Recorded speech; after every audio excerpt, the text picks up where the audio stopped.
OnlyFans model Lily Phillips slept with 100 men in 24 hours, and another OnlyFans model called Blue slept with even 1,000 men in 12 hours.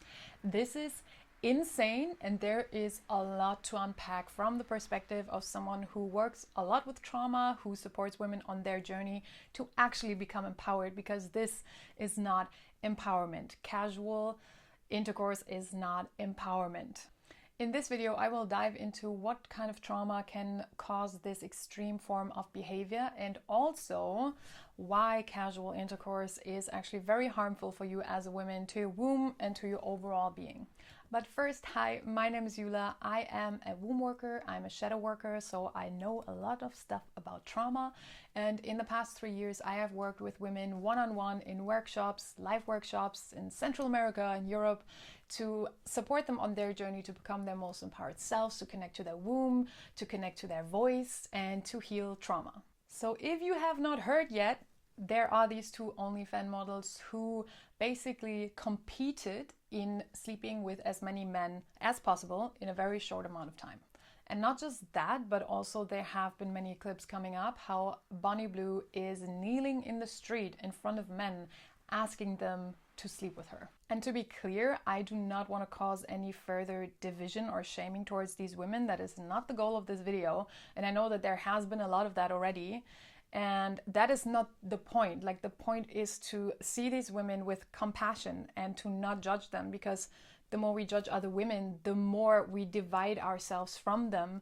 And division amongst women is really, really problematic. Like, it is already so prominent on this planet. And the sister wound is really active, meaning there is a lot of competition amongst women, a lot of hate amongst women, and judging each other, comparison, and all these things.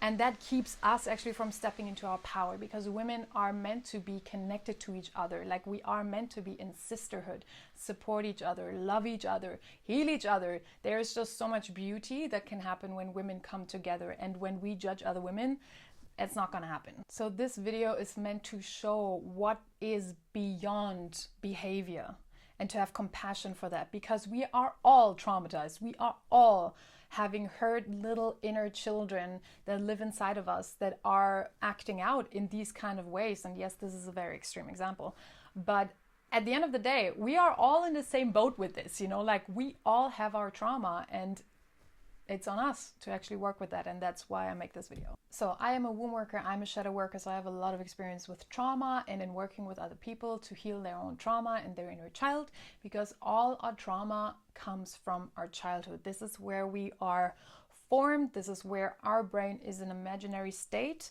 meaning we take up everything like a sponge. That's why we learn so quickly when we are children. So trauma is basically created by events that happen to us early in life, where we are either not having our needs met, or we are actually actively being either punished or just going through a hurtful experience in whatever shape or form.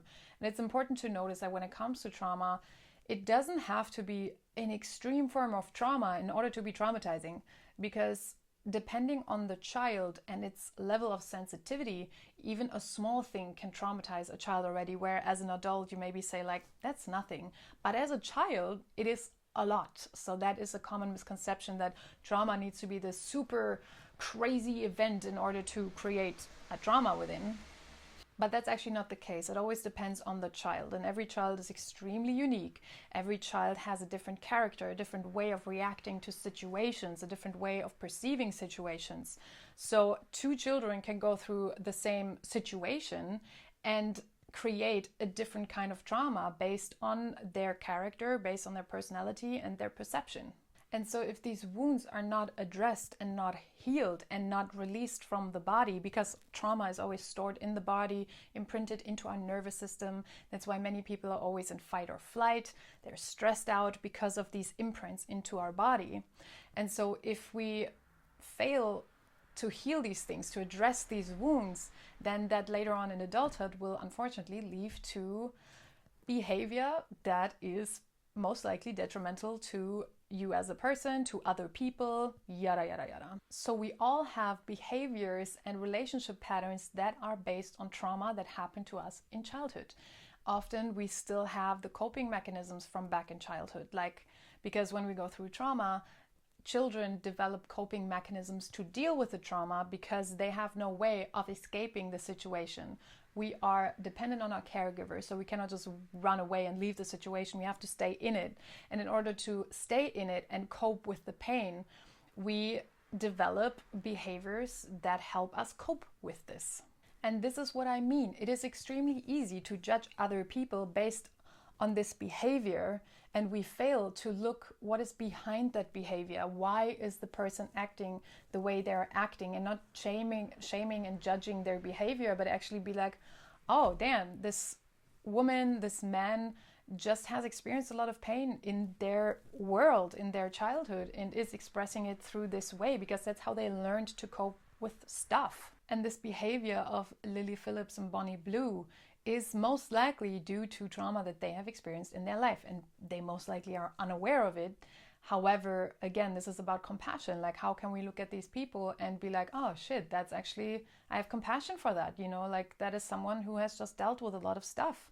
Most likely. Disclaimer, of course, this is speculation. I don't know what kind of childhood they had, but based on certain behaviors, you can kind of backtrack what could have happened in their childhood. For example, in this case, because these women are seeking extreme amounts of external validation by intercourse, by random sex, and that can be an indicator that in childhood they were not given enough love, not enough attention, not enough validation, and so they had to manipulate in order to get this attention and validation later in adulthood. And many women actually do this. They do this in form of using their bodies because they know that their sexuality is something that is very, very craved by men, and that gives them validation and attention. And through this external validation and attention and love, which is not real love, obviously, but for your psyche, that doesn't matter. In the moment, it is a quick fix, basically, for the wounds that you have still within you. It fills the hole, which it doesn't.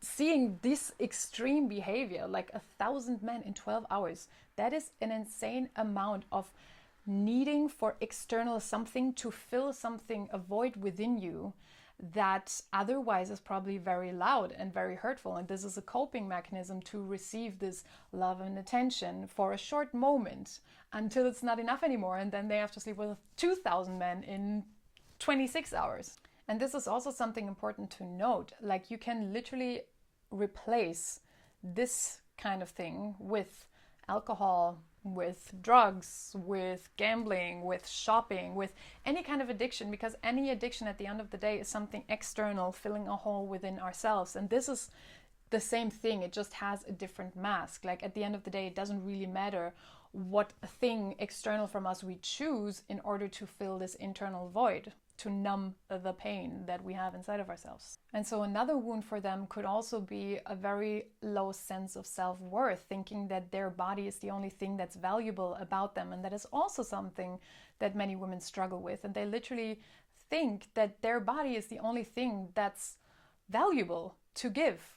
And that is so far from the truth. Like, oh my God, we women, we are such magical, beautiful beings. And I work with so many women.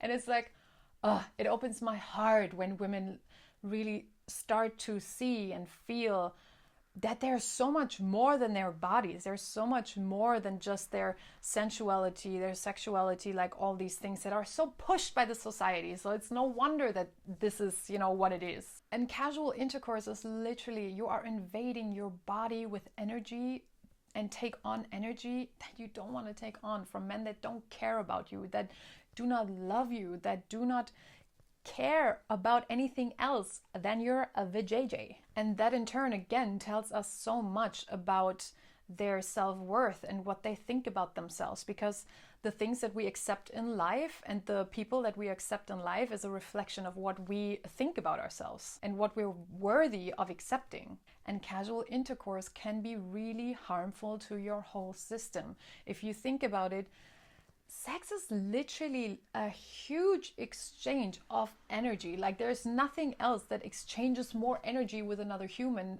than sex. And if you take in all that energy, especially because our womb is a hollow organ, meaning that we hold on to a lot of trauma, to a lot of energy. And if we let someone enter who has not our best interest in mind, who doesn't care about us, who doesn't love us, then we take all of the stuff in and we hold on to it. And this can result in disease. This can result in really painful period cramps, in all kinds of diseases around the womb, in so many things, and depression, and so many things. So be really mindful. You do you, but be mindful of who you choose to let enter this magical portal. Your womb, your yoni, is a magical portal that has so much power. When you are aware of it, when you love yourself, when you respect your own body, you will start to feel the immense power that you hold in yourself and the magic that you hold in yourself. And also, research has literally shown that genetic material is being exchanged when you have intercourse with someone else, through the fluids that are being exchanged, through all these things, and you literally take that on. And this energy, if you don't actively release it, is being stored in your womb for several years. So choosing your partner wisely, choosing someone who actually cares about you, who loves you, who respects you, is such a crucial step to actually becoming an empowered woman. Casual intercourse is not meaning that you're empowered. This is also a narrative that has been fed to us through the media, through movies, through society, which is meant to keep us small as women, because they know that that harms us and it keeps us small and it keeps us away from our power. And they do not want us in our power, because powerful women are scary. They are threatening to the society's structure. We women have been systematically suppressed because there is so much power in us, because we are the connection to the divine. We are the bridge, and we do not need any churches who are the middleman, because we are the middleman. But of course, they don't want us to know, so they can make a lot of money and they can have all the power that they need. And that's why they burned us at the stake, to create fear among us, to divide us, to create the sister wound so we don't trust other women, because women in a collective are even more powerful, so they're even more threatening to society and the power structures that are in place. So this goes actually so much deeper than just two women sleeping with a lot of men. Remember your power as a woman. Remember the magic of your sacred gateways. Remember your power as a woman. Work with your inner child. Heal the trauma. Release the stuff from your womb so that you can come fully into your power. Connecting with other women on a deep level. Being supported. Being loved. Heal in communion with others. With other women. With other men. And realize what magical, beautiful being you are. If you're interested in hearing more about healing your feminine and what you can do, check out other videos on my channel. I have inner music that I create that you can also check out down below. There's a bunch of stuff you can check out down below. And thank you so much for watching. I send you so much love, and I see you in the next one.